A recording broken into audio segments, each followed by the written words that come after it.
What up, everybody? You're now tuned into Candid Conversations. I'm your host, Brandon Lampley. Hey, we back at it again today. I got my man Trey Ford in the building, man. Yo, Talk, yo, tell him what you're all about, my brother. Trey Ford. I'm about the next wave of Renaissance men and Renaissance women, Renaissance culture from the standpoint of human personal sovereignty, self-care, self-expansion, family expansion. I mean, I'm just really just mumbling here, but I started co-founder of Black Films Matter. Started a happy hour, which is what we call a process of collective enrichment called the Culture Lounge in Jacksonville, Florida, which is where I currently reside. I'm out of town a good little bit, and it's going to be increasing, but Jacksonville is the hometown that I claim. It's where I went to high school, Paxton School for Advanced Studies. Stand up, go Eagles. And Yeah. yeah, man, I'm just about advancing the culture, unity, collaboration, and where the money resides. Oh man, where the money resides, Where my is brother. it? Hey, I'll tell you, that's a daily thing for me trying to Find it figure and out where flip the it. money Find it resides. and flip it. Come on. That's it, man. That is it. That is it, man. But man, so man, you guys, y'all host a ton of events.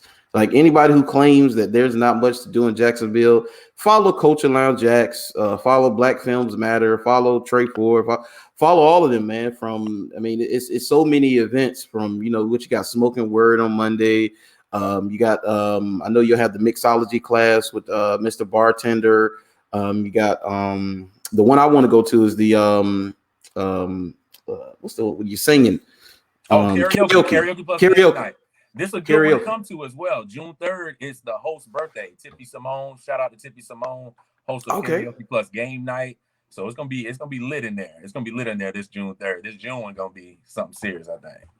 Oh man, so yeah, I definitely got to get in there for that one, man. So man, so let's talk about Black Films Matter. I remember when I first, I think you came to one of the shoots for the 21st Men, and you did an interview with Sam Tim, and you was talking about Black Films Matter, and I was like, yo, that is dope, man.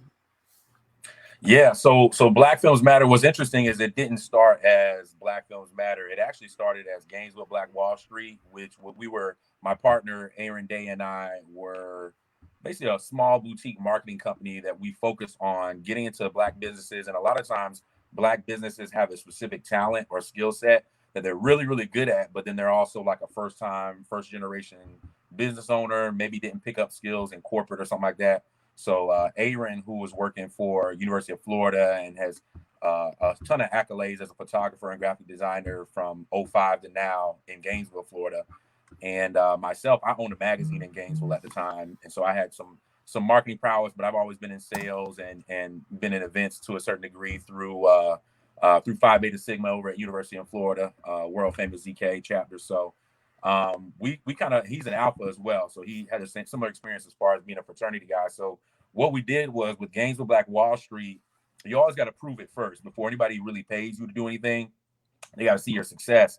And since we had never worked together on projects, we did our own event to showcase not the event necessarily, but to showcase our skill sets in the different areas of business and where we could bring that to a Black-owned restaurant or to a Black-owned boutique or the different businesses that we were trying to work with. So long story short, we did we did a screening for Black Panther when it came out in February of 2018. Rest in peace, Chadwick Boseman. And so when we did that event, it was very large scale. What's up, Antonio? What's up, Antonio? Scale, especially for Gainesville. I got to get your book too, man. Yeah, I got to get his book too. In the message. So in Gainesville is not a very densely Black populated city. So what we had to do was shout out to Armenians. Hey, there we go. There's some good people on here watching. Yes, so sir. Y'all share it. Share. So what we ended up doing was we had about 200 something people come to the screening of we chose the largest auditorium we can get in Gainesville, which was at Regal Cinemas, and it's about 200 something people. And then we had a basic movie plus after party. So the after party was Welcome to Wakanda. So we basically that's really where Black Films Matter was born. But we weren't trying to do movies. Marquisha, hey, shout out to Dinner on Blanc. I'm gonna talk about that today too.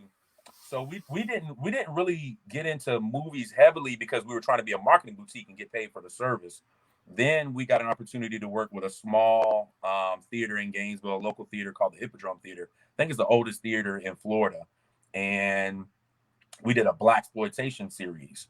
And basically, you guys can probably see this on Sam Tim TV too, a shorter version of this. But basically, we were showing movies like Sidney Poitier movies, like Pressure Point, Cleopatra Jones, which she's basically like James Bond, but a black female, like James Bond superhero. Dolomite. Angelita. Hey, Urban Click, shout out. What else did we do? But a bunch of movies that were basically films that came out, indie films that came out in the 70s when Black people didn't have the level of opportunity that they have today. And that's really where Black Films Matter was born, was with the indie films that were, based on a time period where we didn't have opportunity. So as far as Jacksonville goes, when I moved to Jacksonville, we ended up working with the Influence crew on a film plus after party, and then the next day a day party called Juice. And the way that worked was it was Black Friday. Queen and Slim had come out like 2 days before, and that's kind of where it was reborn again. Like, hey, Gainesville Black Wall Street was doing its thing and doing things in the Gainesville community, but Black Films Matter is more a national brand or international brand. And so that's when we started to take the bull by the horns. And it was crazy because right after Queen and Slim, we did a love movie called The Photograph with Issa Rae. Then we did Love Jones at the Ritz. And then we were about to do Madam CJ Walker, like a brunch, day party, women empowerment type event. But that was right when COVID hit. So we ended up having a cool production and getting into the production side of things because we ended up having a virtual mimosa party. But that's Black Films Matter in a nutshell. But I'll say directionally, we're trying to get a little bit more involved again with current indie films because, again, it took off when we were doing the indie films of the 60s and 70s. And so we're still going to look for good opportunities with major releases, whether it's something that's maybe activism based or something that's nostalgic, like Coming to America. We recently did a drive-in for Coming to America. But what I'm most excited about is working with North Florida filmmakers and just all filmmakers. But I'm here in North Florida. So North Florida Black indie filmmakers, screenwriters, and helping perpetuate and advance their projects through film programming, which is what we do. So Black Films Matter is basically a film programming company, which is like a event curator specifically around film. Yeah, I think that is, man, very, very important. The more I get into this space, the more I get into creating content, get into media, I realize the lack of resources and lack of outlets that we have that is owned by Black people. I think Black people are one of the few probably in this country that has not monetized their talents and has kept it in the community.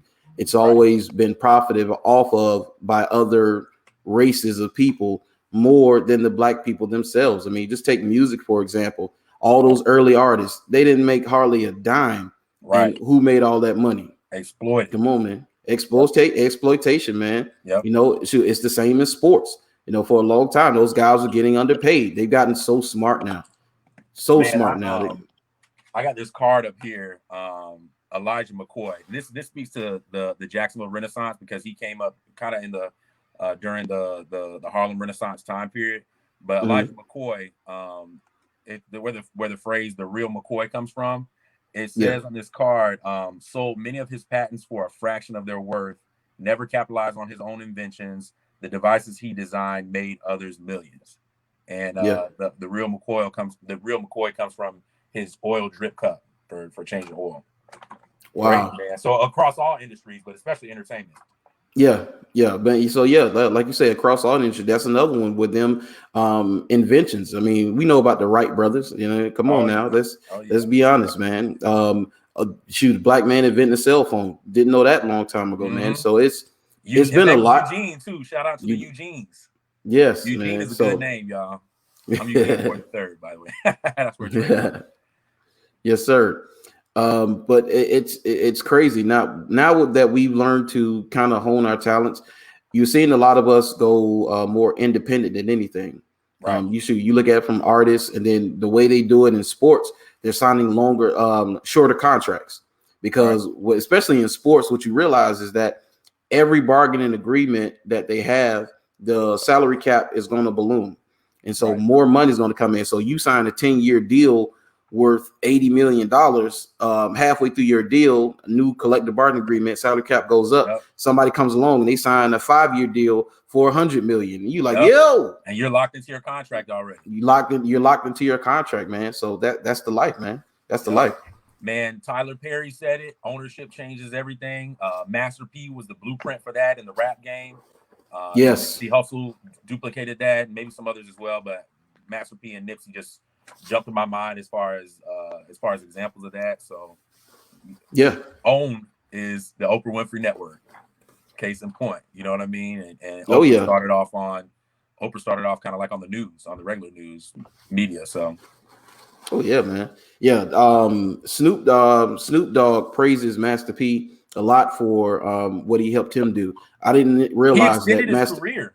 Basically, dude, he was when Snoop went instrumental. When Snoop went to No Limit, it was like a career extension. He was pretty much done. You know what I'm saying? Yeah.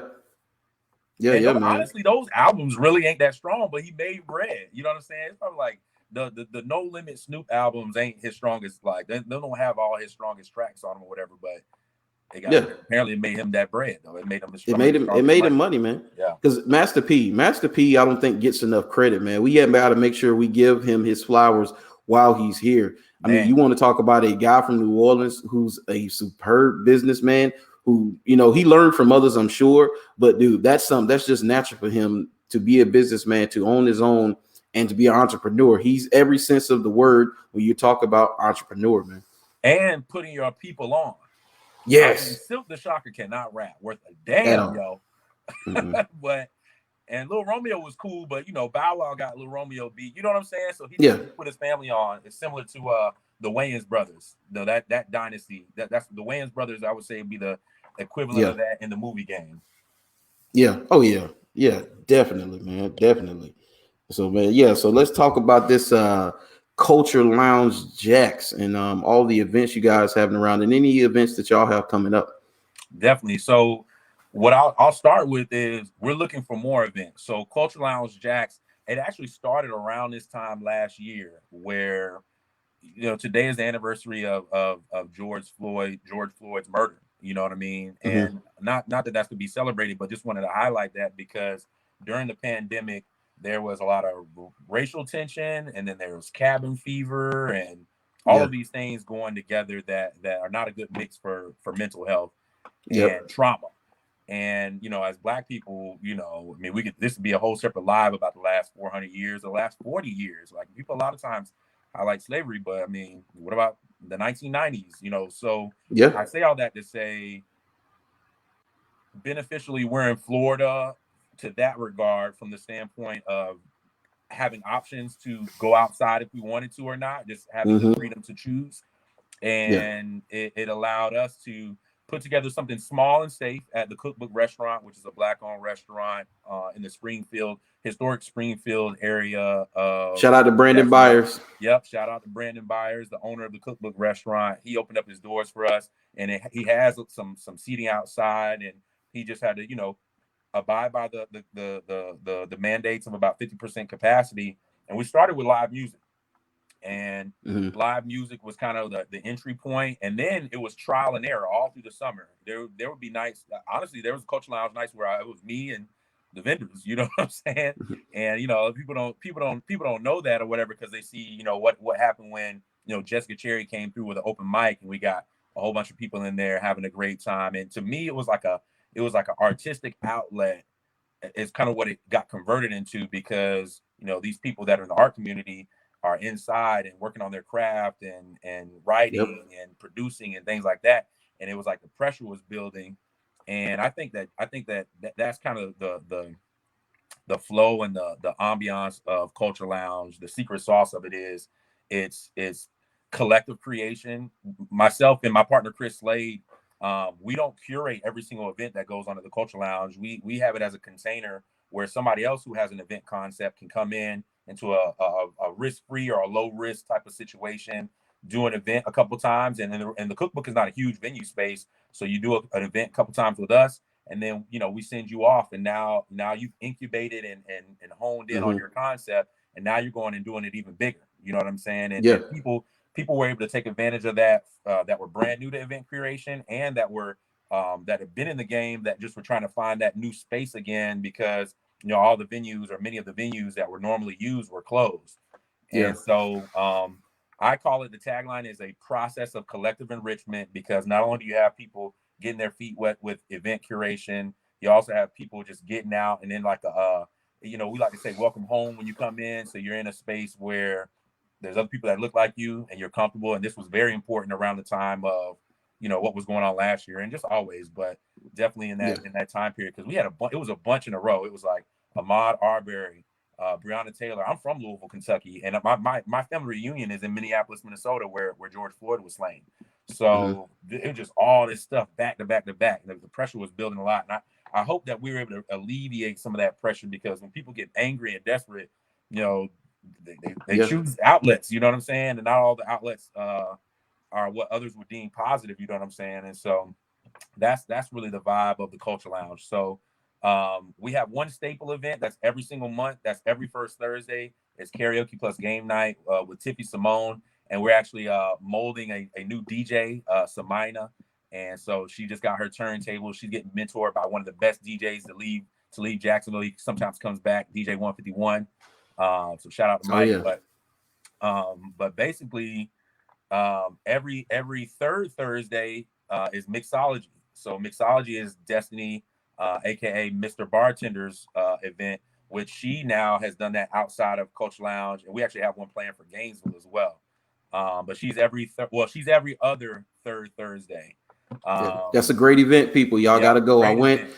I'm so glad you invited me out there to that, man. I had a great time. Met some new people, made friends, and learned to mix drinks. It was very cool, very relaxed. And fellas, the ladies are there. I'm just, you just say it, man. You just go to @Culture Lounge Jacks and just enjoy yourself going through the videos. Just go through some of the videos, and you'll see kind of what the vibe looks like. We got into like craft classes. I think initially, what was the first craft class? Probably a paint and sip, and then we had something called Candles and Cocktails, which is kind of, both of those are similar vibes. You're creating something while sipping and eating some good food. Then we had somebody come through with a workshop called the Writers Workshop, which we're running that back, called Writing and Wine, June 17th. So that's during that Juneteenth week, and I know we'll get to that later. But as far as Culture Lounge goes, June 17th we have Writing and Wine, which is cool because during Black History Month was the first Writers Workshop, and we had some people there who are now all going to be first-time published authors in June. And we're talking about February, you learned how to do it. You went through with Melinda Rackley and Rack House Publishing. Really, the class was to teach you how to self-publish, but people have an issue of never starting. Yes. They want like every situation to be lined up perfectly, or maybe there's some real situations that are holding you back. But to kind of force a start for people, we put together a compilation book. I think it has 8 authors, including myself. And now those people are going to be very empowered after becoming a self-published publisher, or becoming a published author, just doing one chapter. And now they can expand those chapters into full books, or work on a completely different book and self-publish next time. And so we utilize group economics to cover the cost of the photo shoot and the cover and all that stuff. So a bunch of people getting together, and now we have a project that's tangible, a product that's tangible, that the margins on books is really good. So if you got a story, which everyone does, in the words of Melinda Rackley, you better write a book. And she can sing, so that's the most mellow. I know who that is. Oh, you know who that is? Okay, show us up then. She I've seen her. She's a dynamic speaker too. Like I didn't know. I've never been to a writing workshop. So honestly, y'all, like sometimes people are like, how you think that event gonna go? I'm like, I don't know. This is the first one. So one of my favorite new events that's come through Culture Lounge is Real Talk Duval. Because I would say it's almost like this, but a bunch of people, like it's like a barbershop type conversation, or I don't know, like how when everybody in the room is in a combo and it's relatively respectful, where people can talk, so ours is more respectful than the barbershop. But shout out to Kim May and Ace Sky. And another one I'm super excited about, we're going to do this bi-monthly as well, and it might needing to be monthly. You remember MTV Plug? MTV Plug? Yeah. Unplugged, my bad. MTV Unplugged. Yeah. So we glean from them an unplugged type of experience where artists can kind of step away from the producer and pick a few Black musicians to play with them while they sing or rap or whatever the case is. So Chris Vega popped it off for us, and I wasn't even in town. I was out of town for this. They said it was phenomenal. So I had to get my girl Ebony Payne English to do the next one. So she's June 24th, unplugged. And that's it's gonna be crazy because she pulled Jamie Millette, I think, or James Millette, who was a dynamic artist here in town. She pulled in Travelite, who plays the piano, plays drums. He's a producer. He produced several of the songs on her album Kuangoza. She has a Black female violinist coming through.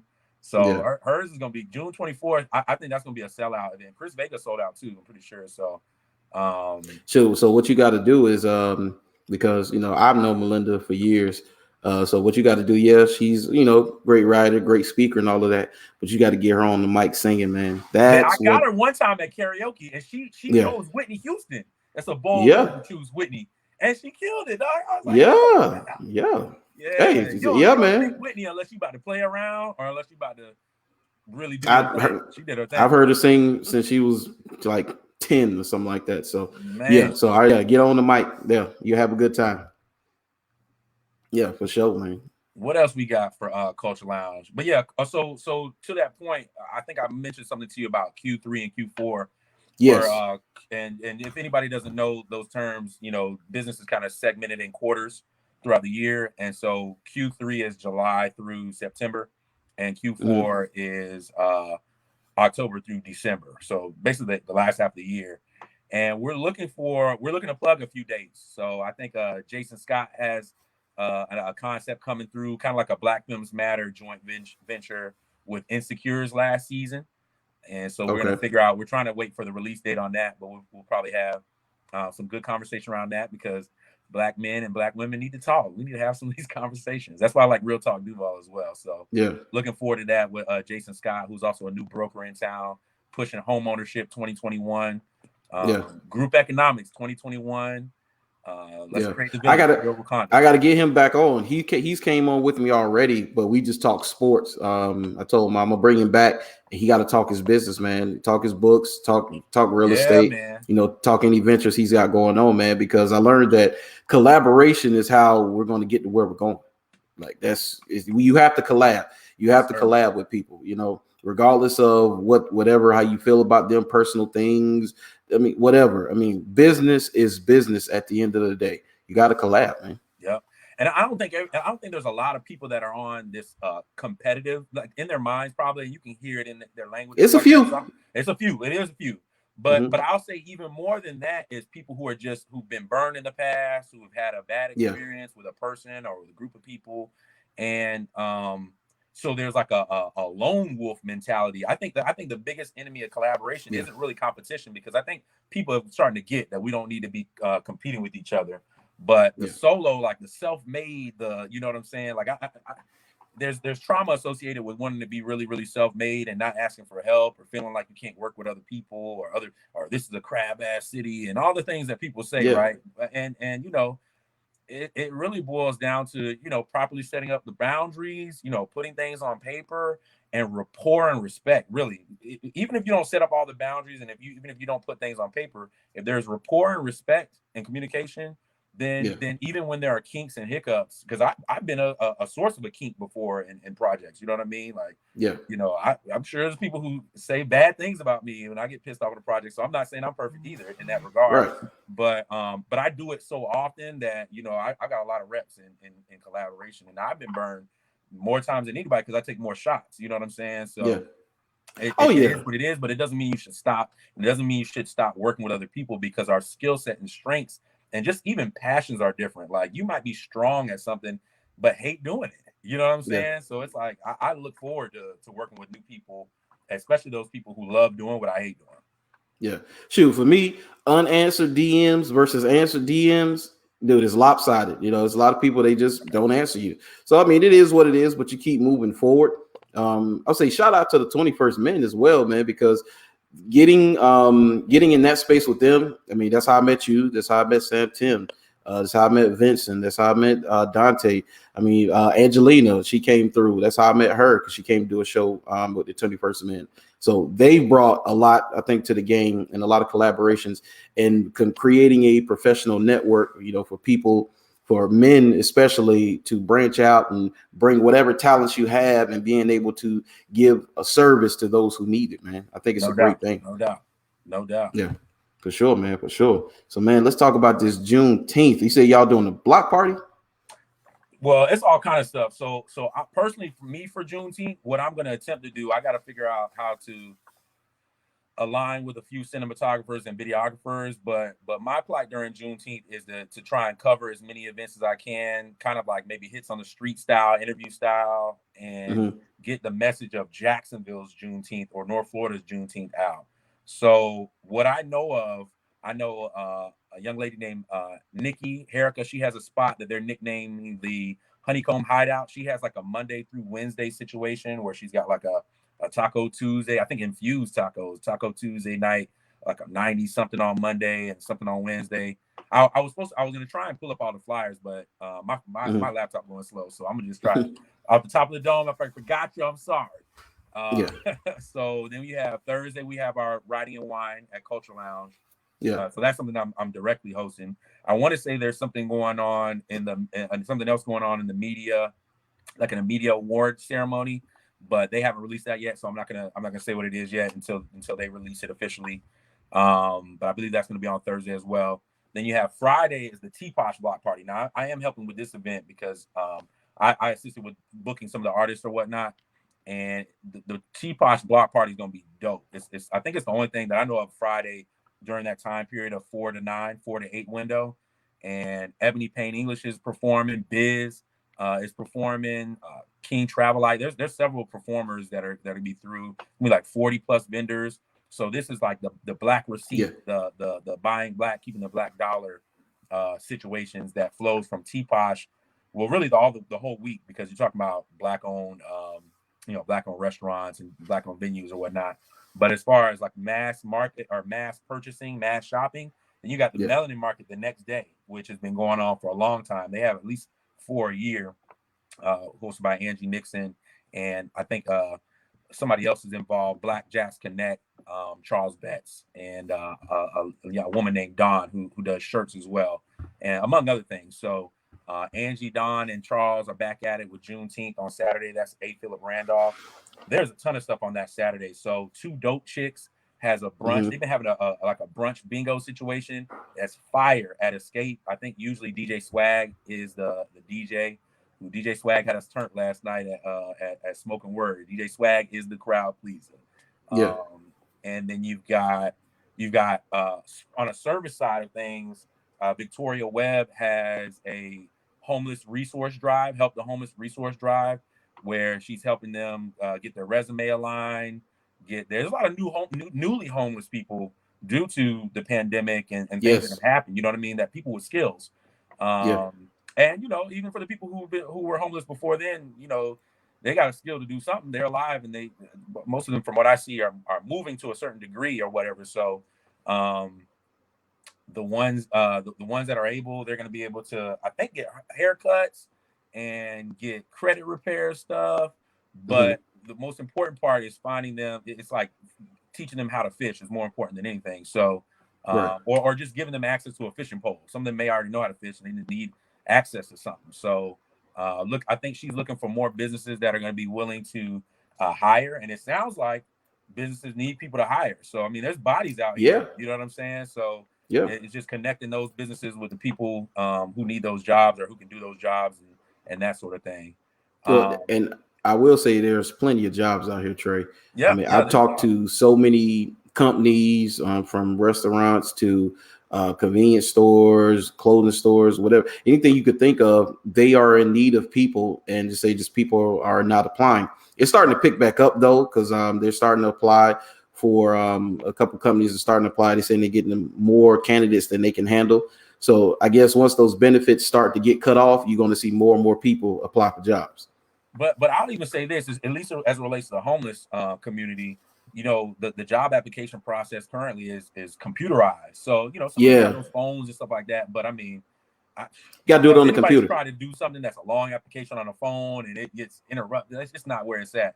So No. I think that part of the onus needs to be on these companies to get a little bit like, just like we can't sit on Indeed, to try and get a job. We got to hit that pavement with our resume and go do some interviews. I think companies, if you need people, then get y'all behind to this help the homeless thing and find the bodies that you need, even if it's like unskilled labor, like bussing tables or something like that. So I mean, the companies they have to evolve just like the people have to evolve as far as finding the talent that they need to operate their business in an effective way.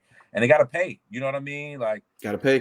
Unemployment is one thing, but the thing about it is people are in a situation now. I think I saw this on Angie Nixon's post. They're in a situation now where they actually can pay their bills.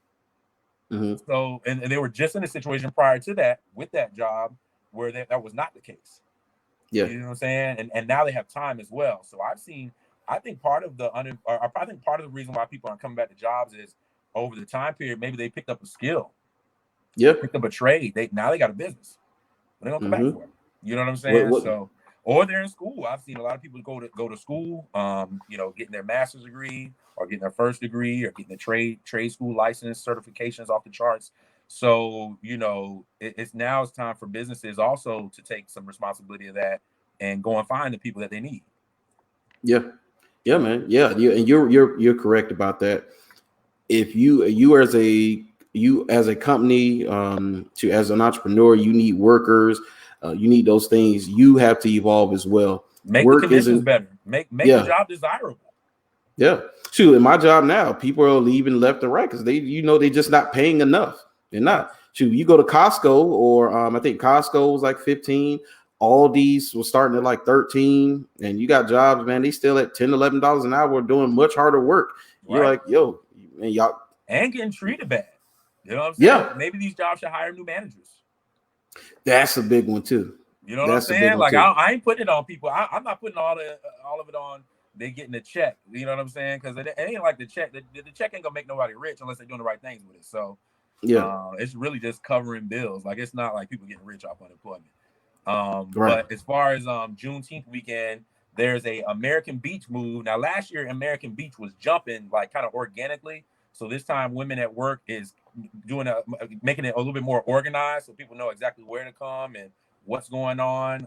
American Beach is like one of the last black beaches, black frontiers, and it's really getting gentrified heavy. So again, shout out to Jason Scott as far as being in the real estate game, and we need to invest in however we can invest in. Real estate is finite to an extent. So once it's gone, it's gone. So, I mean, I guess it can flip multiple times, but let's get the land grab going. So that's American Beach. Then you have the Influence Crew and Crown Capital Group have Sea Chasers. And if you've never been to Sea Chasers, go check out Party Legion's page because they had a fire New Year's Eve celebration at Sea Chasers. It's out at the beach. There's some outer towners coming in town, getting on the beach. They're doing Orange Crush. Usually is in Savannah. They're trying it out in Jacksonville. So I'm wondering how that's going to go. Jacksonville Beach Police probably. I ain't going to say nothing too crazy. But, yeah, Jacksonville Beach Police. I'll have fun with that. And then it's not in Jacksonville, but Butler Beach is actually a historic black beach as well. Martin Luther King was arrested down in St. Augustine, I think preparing to march or in the midst of a march or something like that. And there's some fellas down there that are putting together the Black Excellence Festival. So that's at Butler Beach in St. Augustine. So I mean, there's stuff going on. Oh, and then Sunday there is Rum and Jerk, which you mentioned before we got on here. I think Rum and Jerk is on that Sunday. Yeah, they're having a popular Haitian artist that my friend, because I went with one of my friends and she's Haitian, and she said Tony Mix is coming Sunday. Yeah, Tony Mix is coming. They say it should be Rum and Jerk. It might be under a different name. I think Rum and Jerk is after the bar crawl, which is June 5th, and then Rum and Jerk is June 6th. But Bougie with a Paintbrush. I'm going to this. Father's Day is the day after Juneteenth. It's on that Sunday, and so I'm going to the daddy-daughter Bougie with a Paintbrush event. It's a paint and sip. I don't know what Savvy gonna be sipping on, but I hope they got something to be sip all up in that thing. Yes, apple juice. Apple juice. You know what I'm saying? They're gonna be on that what is it? Honestly Kids. The apple juice with a little less sugar in it. There you go. That's it right there, man. So that's there. Sunday. Bougie with a paintbrush, Courtney Brewer, or Courtney Sewer, sorry. But yeah, it's Damn, I feel like I'm forgetting one or two. I think there's another Father's Day situation on June 19th. That's a Saturday. It's a lot, man. Oh, Baker. That's what I knew. I got Unity Fest. So in McClenny, over in Baker County, one half of One Bridge. Luke is probably involved too, but I know Autumn is spearheading the Unity Fest in a county that has a good, dense Black population. But you know, they probably would have to travel here for something. They have big fairgrounds, so they got like a ton of stuff planned there. I think Wadleen from Grand Rev is involved in that as well, and that's June 19th. And there's like an all day thing, like 12 p.m. to 12 a.m. So you know, if you look at multiple things to do, there's different events throughout the day. Jay Tolbert is involved in that as well, who does the Blue Skies Foundation art events. And yeah, man, people is going to work. People are going to work Juneteenth. Yeah. So all of that. Man. All of that. Yeah, y'all got so y'all much. pen and papers out. Y'all got to write all that down. Just rewind it after it's done. Yeah, man. Yeah, the playback will be on YouTube, man. Y'all, because so much, man. You can't. I always hear people, "Oh, there's not enough to do in Jacksonville. There's not enough. Man. There's nothing to go out and do." I was like, dude, I never had that complaint. Maul Jones. I don't know if this is set in stone all the way yet, but Maul Jones has something brewing with Maul Jones movie night. So that'll either be on June 19th or another date. But he's got some documentaries he's going to show, and I mean it's going to be at the planetarium section, I think. So. That may be June 19th. I haven't gotten the link yet though, so I'm not 100% sure, but it's coming whether it's June 19th or not. And then 4th of July, we're doing Juneteenth Forever the theatrical release of Kuangoza, which is Ebony Payne English's first screen-written like visual album, which is going to get expanded into a full feature. So that's 4th of July, which is a Sunday, and then we're doing a block party. By her mural. She has 2 murals of her in the city, or maybe more, but one of them is by the Jesse Ball DuPont Center. What is that? on Ocean Street, and she shares it with Zora Neale Hurston. The other one is on Arlington Expressway, where Plush and Leopard Lounge used to be. So we're gonna make Plush great again, just like we made Regency great again. We're gonna make Plush great again, but the outside this time. The outside. There you go. So that's it, man. Cool. That's it. Okay. Yeah, man. Man, so much to do, people. So hey, if you're in Jacksonville, it's so many events, so many things to do. You know, hey, if you're scary, go ahead and wear your mask. Go get your double jab. You know, if you need to get out amongst the people, you know, and just get out there, man, and network. That's one thing with me. I don't get out there. I told you, I don't be out the house much. You know, I'm in the house, but in order to network, in order to build relationships, in order to rub elbows, got to get out the house and go do stuff, man. Got to be social. That's facts. That's facts. Yeah. Sitting at home waiting. No. You got to do it, man. So let's talk about you said Q3 and Q4.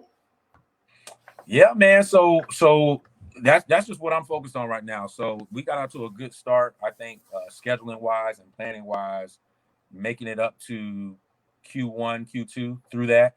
And everything has to be pivotable because we're still in uncertain times to a degree.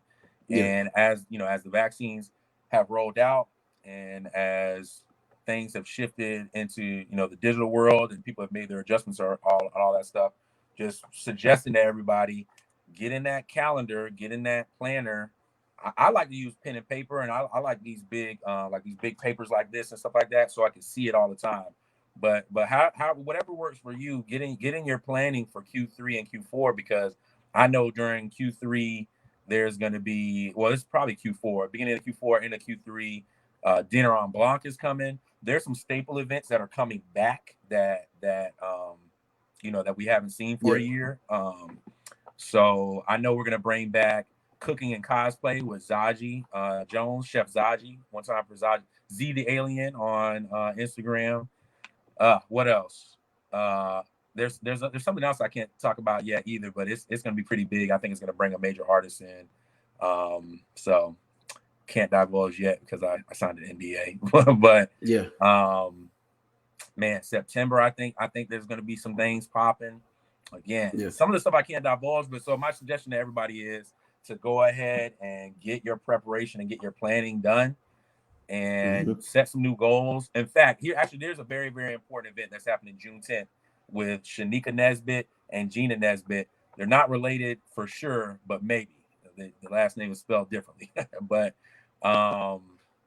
they had a belated vision board party in January where people put together vision boards, and the concept was phenomenal because they use cork boards to do the vision board so that the vision can be adjusted, and as people hit their goals, maybe you can pull it down and then replace it with something else to do.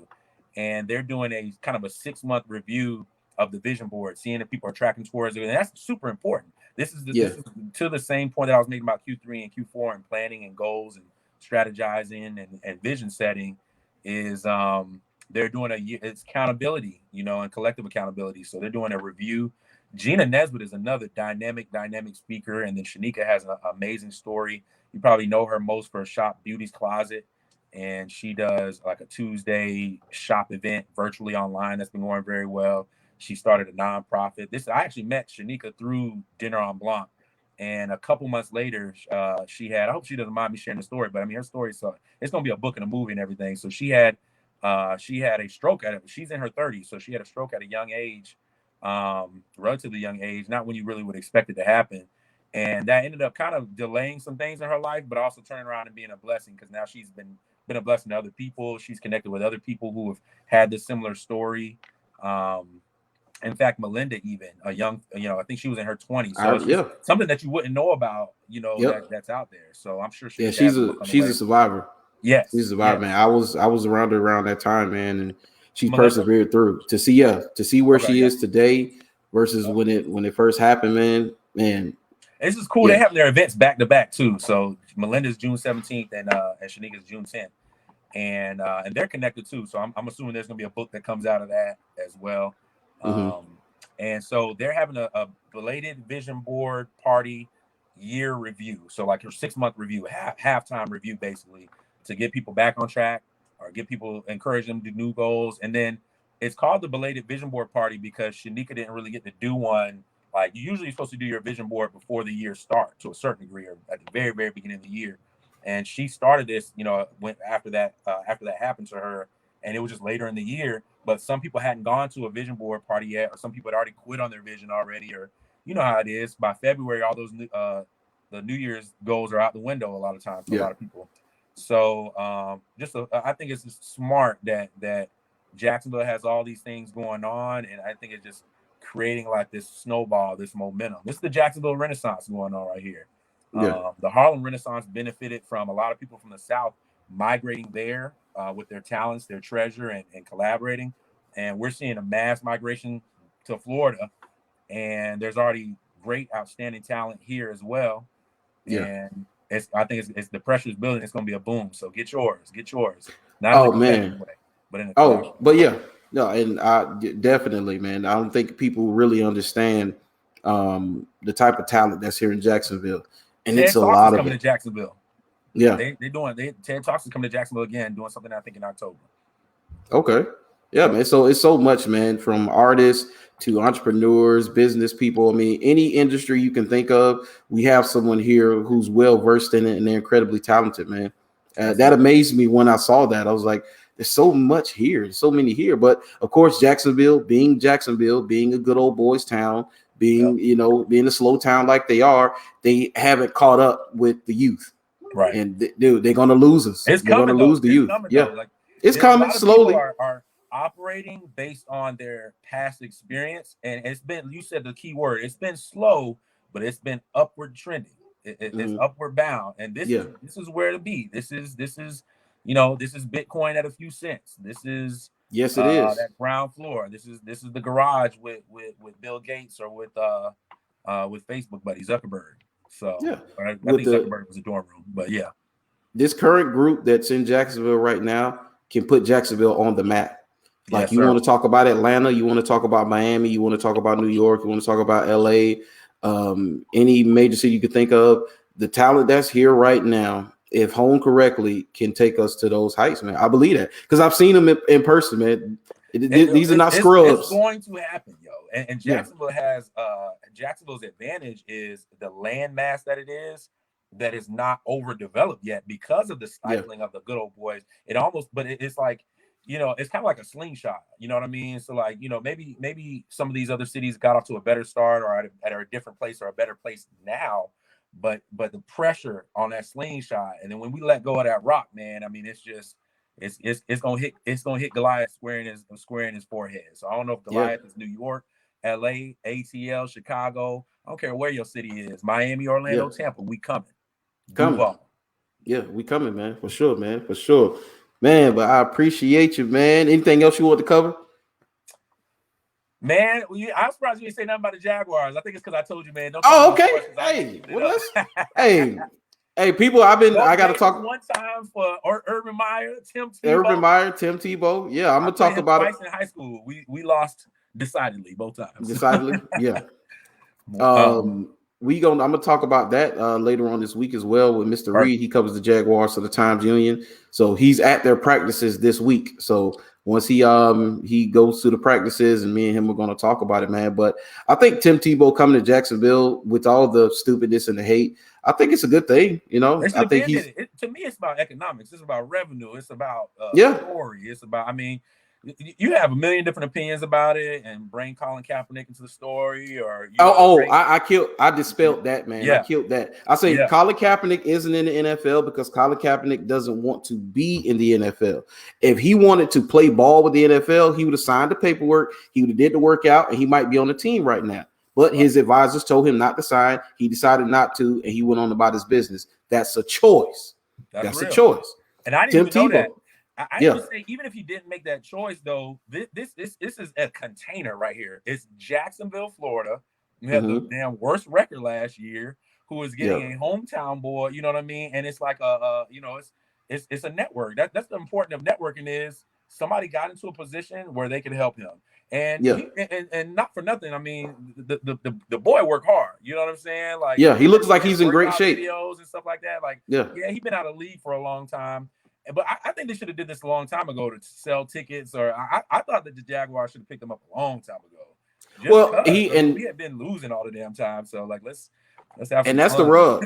That's the rub where people don't realize what happened when he left Denver, because Denver gave him an option. Once Peyton Manning went to Denver, Denver gave him an option. Say, hey, New York wants you and Jacksonville wants you. And they asked him where he wanted to go. Jacksonville was going to take him? Yeah, he chose New York. So don't blame the Jaguars because Tim Tebow didn't come here the first time. He chose New York. I'm not mad he chose New York. But now he has the #1 selling jersey already. Already, dog. Already got a brand, yo.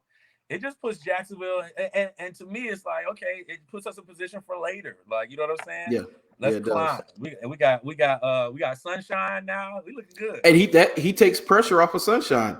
All the attention is going to be on Tim Tebow these next couple of weeks, not on Trevor Lawrence. I didn't even think about that. That's strong. Yeah. Trevor Lawrence can go in there and develop, and I'm sure Tim Tebow has some things that he can give developmentally to Trevor Lawrence. Trevor Lawrence is more talented of a quarterback. We're not even, I mean, not by far. You know what I'm saying? But still, though, from a leadership perspective, they have similar, I think, faith backgrounds too. I think they're gonna drive well and have good chemistry. Even as like I don't know. I personally can't really see Tim Tebow going out for passes and stuff like that. So, but if he does end up being able to do that, then maybe they have good chemistry. Maybe so. They were walking to practice today. Somebody filmed them and showed those two going to practice together, walking and talking. So I said, already right there, man. Leader. He's a natural leader. I feel good about it, man. I feel good about it. I hope if it doesn't work out, that maybe he gets a spot on the coaching staff or something. Yeah. Any passes he catch. Yeah, any passes he catches, icing on the cake because the impact is already felt. I like Tim. Look, I went to University of Florida, so I was there from 05 to 11. I got to experience those 2 football championships and the 2 basketball championships too. It was crazy. Look at you. I'm over my time or something. You got the other phone ringing. Hey man, that's my watch. I'm like, man, why my watch over there ringing? Hey, it's all good. But what we're gonna do is we go ahead and wrap it up here, man. But talked a little bit of Jaguars. We talked Black Films Matter, Culture Lounge Jacks, talked to Q3, Q4, talked Juneteenth, man. I think we covered all our bases here, man. So hey man, anytime you want to come back on, my brother, you're welcome on my show anytime. Yeah, anytime, production or advertisement, you got anything coming out, anything like that, man, just let me know. Hey, I'm there. You know Yes, me. sir. I'm there, You man. got to get a logo, man, and upgrade your StreamYard so you can take this little presented by up out of there. Hey, once I pay, presented by Brandon Lamp right here, not no StreamYard. Yeah. Hey, once I pay for StreamYard, yeah, then we'll do that. Yeah, because this the free version. So when the free version, you got to put powered by free version until it makes sense. Monetize. That's it, brother. That is it, man. That is it, man. But I appreciate you, man. Hey, let everybody know where they can follow you. What all pages they can follow on social media platforms. Okay, so I'm more active on Instagram than anything. I recently got a TikTok, but ain't no videos on there. So it's at Trey Solo 7, which you see on the screen, at Black Films Matter, which is all the way spelled out. Black Films Matter, exactly how it sounds. You have Culture Lounge Jax, Jax, so Culture Lounge Jax, and at Kuongoza Film, that's KUONGOZA FILM. Kuongoza is a Swahili word, so I'm struggling with the spelling, but it means leader, guide. I think that's pretty much it. Yeah, Instagram. Instagram is the way to go with me because that's where I post most. Gotcha, man. I appreciate you for coming through. And make sure y'all like, share, and subscribe. You see all my information down at the bottom. Instagram, Twitter, TikTok. Yo, follow me on TikTok. I'm gonna be doing more reaction videos. They got like the little Stitch feature where people have video. I gotta learn TikTok, man. I'm learning it. Hard not to get on there, but I tried. I avoided it. Who's a mentor of mine told me, I was like, all right, I got it. Yeah, I had to. Too many people that I knew who were content creators started TikTok, and they were against it, and they were like, "Yo, I started it, and I'm starting to blow up." And I was like, "Okay, I gotta get over there. Man." You know. So, but yeah, slowly but surely, I'm coming up on about 1,000 likes already. I got almost 21 followers. You know, and I've been doing it for a few months, man. So, hey, I'm with it. I started using Snapchat again. So I'm T.47 on Snapchat. I just got to think about using TikTok and think about using Snapchat. Once I posted on 1 million Instagram pages, I'm done posting. Yeah, right. You got to do the work, y'all. Got to do the work, man. You like doing? You gotta do the work. Timing, trend, team, training. Those are the 4 T's. If you get your timing right, you're on the right trend, get the right team together, and they're well trained. That's where the money resides. That's it, man. And for those who want to start these things, you hear about these events. You want to start events, you want to host events, you want to do what I do. You want to content create, you want to do YouTube, you want to do TikTok, IG, whatever it is. You want social media, whatever it is.